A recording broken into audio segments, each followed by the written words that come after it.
अस्सलाम वालेकुम। मैं हूँ सलवा हसनैन। आप देख रहे हैं मेट्रो 7 पाकिस्तान। आइए चलते हैं कराची की खबरों की जानिब। ट्रांजिशन अफसर डीएमसी ईस्ट नवीद खान कोलाची से गुलशन इकबाल और जना टाउन्स के चेयरमैन फवाद अहमद रिजवान अब्दुल समी ने मुलाकात की। मुलाकात के दौरान चेयरमैन ने टाउन म्यूनसिपल कॉरपोरेशंस के लिए ज़रूरी अवामिल बशमूल दफातर के क़याम के हवाले से बातचीत की, जबकि ट्रांजिशन पीरियड में बल्दियाती अमूर सर अंजाम देने के लिए क्या तरीक़ाकार होगा, इस बारे में आगाही हासिल की गई। इस मौका पर ट्रांजिशन अफसर नवीद खान कोलाची ने चेयरमैन को खुशामदीद कहते हुए कहा कि ज़िला शर्की के टाउन चेयरमैन के साथ हर मुमकिन ताउन को यकीनी बनाया जाएगा।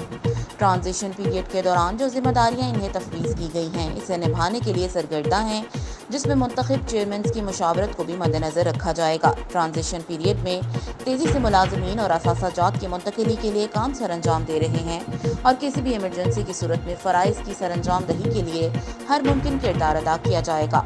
इस मौका पर टाउन म्यूनसिपल कमिश्नर जना टाउन एजाज अली शेख और दीगर अफसरान भी मौजूद थे। उम्दा में पकाएं और जी भर के खाएं।